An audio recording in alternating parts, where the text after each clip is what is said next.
Bonjour à toutes et à tous, c'est Amgres, on va tout BC. On se retrouve aujourd'hui pour une vidéo sur la musculation. La vidéo d'aujourd'hui, c'est le début de, je l'espère, un nouveau format que j'avais envie de faire depuis un certain temps. Depuis le début, je m'étais encadré dans un seul format où je faisais un sujet par vidéo. Et le problème avec ça, c'était que il y avait des choses dont je voulais parler en rapport avec la musculation, mais dont je pouvais pas parce que c'était pas soit suffisamment long pour faire une vidéo, soit des sujets dont je voulais pas me concentrer particulièrement dans une seule vidéo. Mais je trouvais quand même que c'est dommage de pas pouvoir en parler. Et je me suis dit pourquoi pas ne pas faire une vidéo dans laquelle je regroupe un peu tout ça, où je peux parler de différentes choses. Ce format peut évoluer.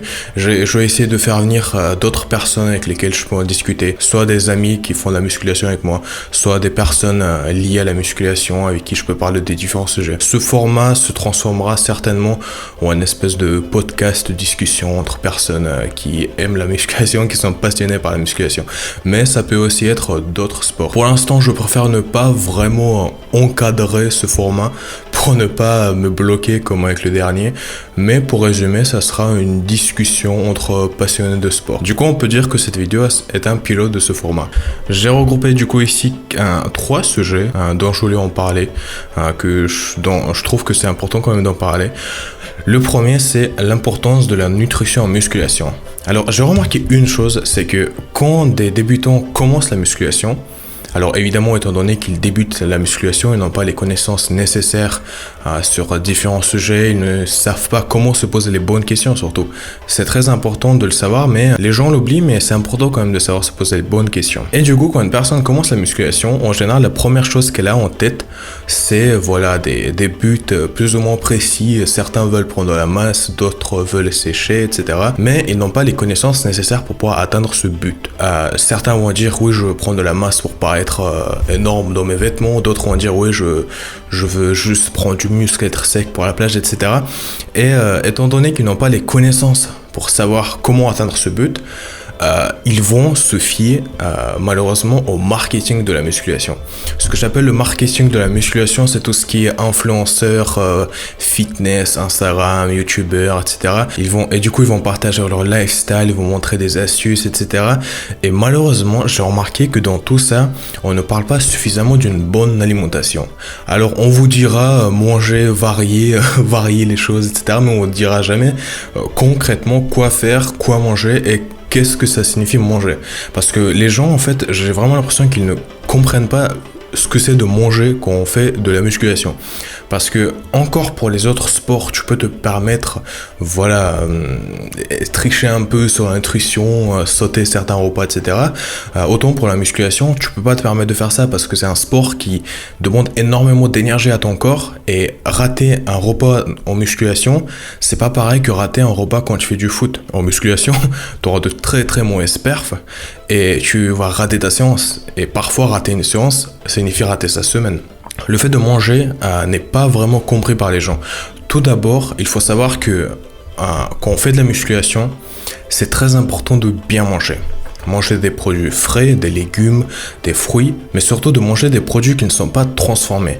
Essayons au maximum de manger des produits. Bon, le mot bio, c'est un peu un gros mot parce que ça veut tout et rien dire, mais essayez de manger des fruits et légumes vraiment de saison, de qualité. Parce que ces aliments, au final, sont le combustible que votre corps va utiliser pour faire tourner toute cette machine. Et malheureusement, les jeunes qui commencent la musculation ne comprennent pas qu'il est essentiel de manger des fruits et des légumes tous les jours au quotidien. Ça ne doit pas être juste une pomme à midi, ça doit vraiment être tout au long de la journée, différents fruits que vous devez manger, des légumes, etc. Parce que ces aliments possèdent des nutriments essentiels à votre corps. Essentiels si vous êtes un adolescent en pleine croissance, ils le seront pour votre croissance. Et si vous êtes un jeune comme moi qui est dans la vingtaine, qui a terminé sa croissance, dans ce cas, ces aliments seront nécessaires pour aider votre corps à régénérer suite à votre entraînement. Nous, on est jeunes, on a toujours beaucoup d'énergie, du coup on pense qu'on est incassable, on s'entraîne tous les jours, on fait tous les jours des max super lourds, mais on ne se rend pas suffisamment compte que notre corps a vraiment besoin de beaucoup de nutriments et des nutriments de qualité. Pour donner un exemple, j'ai des amis qui dépensent tous les mois presque 500, 400 euros par mois juste en nourriture. Et c'est pas parce qu'ils mangent dans des restaurants haut de gamme ou quoi, non, c'est juste parce qu'ils achètent des fruits, des légumes et de la viande de qualité. Moi, tous les mois, je dépense plus de 100, 120, 130 euros juste en viande. Je vais vous montrer une vidéo de ce que je mange en un mois. Bon, du coup, on se retrouve directement dans la cuisine pour que je montre ce que je mange en un mois. La quantité de viande que vous pouvez voir peut paraître impressionnante à première vue, mais ça, c'est que ce que je mange en un mois. Comme vous voyez, il y a des poulets entiers, des cuisses, du blanc de poulet, de la viande hachée, des côtes de bœuf. Désolé pour les végétariens, cette vidéo n'est absolument pas faite pour vous.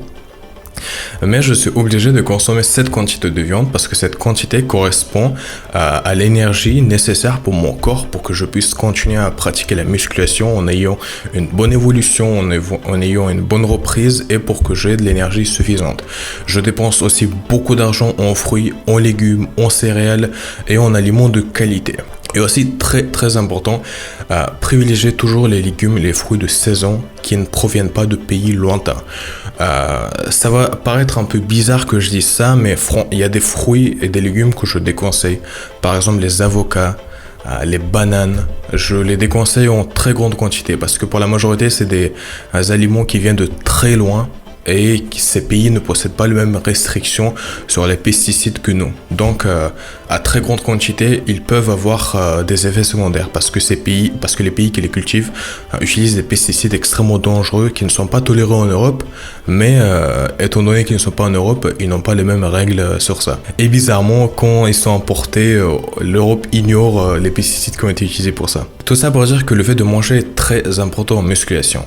Si vous mangez correctement, si vous mangez de bons produits, de qualité, de saison, vous pourrez avoir une bonne évolution si vos entraînements suivent et votre hygiène de vie suit. Vous pourrez avoir une bonne reprise et de bons progrès. L'alimentation est extrêmement importante. J'entends tous les jours des gens me dire oui, j'arrive pas à prendre du muscle, j'arrive pas à prendre du poids, j'arrive pas à perdre du poids, etc. Et au final, quand j'essaie de parler avec eux, l'élément qui revient toujours, c'est l'alimentation. Alors oui, je mange pas ça, je devrais manger plus, etc. C'est toujours l'alimentation. Maintenant, deuxième sujet, les compléments alimentaires. Alors encore une fois, sur ce sujet, je pense que je vais ne pas être d'accord avec beaucoup, mais moi je trouve que 90% des compléments alimentaires c'est du bullshit marketing. Encore une fois, quand les gens commencent la musculation, surtout les jeunes, la première chose qu'ils me demandent, c'est jamais Imam, quel exercice je dois faire pour mieux entraîner ce groupe musculaire. C'est jamais combien de fois je dois m'entraîner par semaine ou quel programme je dois faire. Non, c'est toujours Imam, tu me conseilles quoi en complément alimentaire? Ma réponse c'est toujours la même. Tu manges un poulet, tu manges beaucoup de fruits et légumes, basta. Je trouve vraiment que les compléments alimentaires sont beaucoup trop mis en valeur. Les gens leur donnent une importance qu'ils ne possèdent pas de base. Les bodybuilders naturels, les powerlifters naturels et les strongmen naturels de l'époque ne consommaient pas des compléments alimentaires comme aujourd'hui. Eux, leur alimentation c'était bœuf, dinde, poulet, riz, légumes, etc. Aujourd'hui, encore une fois, à cause de ce marketing de fitness, la génération actuelle de personnes qui commencent la musculation est vraiment hypnotisée par tout ça en fait. Ils pensent vraiment que consommer des compléments alimentaires est une nécessité si on veut progresser. Alors que pas du tout. Évidemment, certains compléments alimentaires vraiment spécifiques comme l'oméga, la vitamine D, la vitamine C, le fer ou le zinc peuvent être utiles dans certains cas ou sur des périodes assez courtes. Certaines personnes auront un problème avec une enzyme dans le foie qui leur permet pas d'assimiler nécessairement le fer. D'autres personnes auront vraiment du mal à avoir suffisamment de vitamine D et ça ne va pas forcément se répercuter dans leur quotidien, mais une fois qu'ils ont commencé la musculation, ils peuvent sentir des grosses fatigues ou des problèmes de progrès ou de concentration. Dans ce cas, le fait de prendre du zinc, du fer, de l'oméga, de la vitamine D, ça peut être utile. Mais dans la majorité des cas, c'est pas comme ça que ça se passe. Dans la majorité des cas, les gens sont vraiment fascinés par ce marketing de tous ces influenceurs Instagram fitness, de tous ces mecs qui vendent les produits. Ils sont fascinés par ça et ils se disent tout de suite, je dois prendre du mass gainer, de l'ISO-whey, de l'hydro-whey, de machin-whey. Bref, ça va super loin avec les noms. Et les gens pensent que c'est indispensable de prendre toutes ces poudres pour vraiment prendre de la masse. Ce qui n'est pas vrai. Jamais Aucune poudre, et je le dis depuis toujours, ne remplacera de la bonne viande bien cuite avec des légumes frais à côté. Jamais. Ça peut être fait par le meilleur laboratoire de tout ce que vous voulez, ça ne remplacera jamais une vraie alimentation. Parce que je pars du principe que lorsqu'on transforme un produit, il sera moins riche qu'un produit de base. Bon, on va pas comparer ça avec des produits synthétiques, hein, mais une protéine transformée n'aura jamais la même richesse qu'une protéine pure présente dans de la viande ou dans des céréales. Ça n'aura jamais le même apport nutritionnel, énergétique et de différents nutriments. Donc, privilégiez l'alimentation. Je connais des mecs qui dépensent des centaines d'euros tous les 3 mois en whey, en compléments alimentaires, et à côté, à midi, ils mangent un Big Mac. Mais je suis là, mais les gars, genre... est-ce que vous avez compris le principe même de l'alimentation, de la nutrition? C'est quoi votre problème? Et le problème avec ça, c'est que quand vous allez sur Instagram, vous voyez tout de suite tous vos influenceurs préférés prendre des shakers, faire des photos en train de mettre de la whey dans leur shaker, boire ça après s'entraîner. Et les gars se disent automatiquement, ok, ce mec est archi balèze, je le kiffe, je kiffe son physique, je veux le même, du coup je vais prendre le même truc que lui. Les gens se disent pas, je vais faire le même entraînement, ils se disent, je vais prendre la même whey que lui pour être comme lui. Et du coup, au final, je vois tous ces jeunes qui débutent la musculation, qui n'arrêtent pas de me demander quel complément. Non, les gars, ça sert à rien. Mangez un poulet entier par jour, entraînez-vous comme des bêtes et vous verrez, vous prendrez de la masse. Bon, un poulet, je crois que je suis le seul mec qui mange un poulet par jour. Mais bon, vous avez compris l'idée. Ne vous fiez pas au marketing de la musculation. Leur but n'est pas que vous soyez plus fort, leur but c'est de vendre leurs produits. Dans la majorité des cas, dans la très très grande majorité des cas, tous les trucs que vous allez acheter, la whey, l'iso-whey, hydro-whey, plutonium, Uranus, Jupiter, tout ce que vous voulez, c'est juste des produits qui de base doivent être jetés et qui ont été transformés pour être vendus. C'est juste ça. En fait, la majorité, c'est des déchets laitiers qui ont été transformés pour être vendus. C'est même pas des trucs de qualité. C'est ça le pire. Alors, évidemment, vous aurez certaines marques spécialisées qui vont vraiment vendre des produits de bonne qualité, hein, de la whey de bonne qualité, mais la majorité, c'est ça.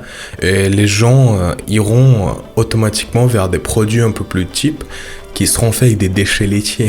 Et c'est ça qui est triste.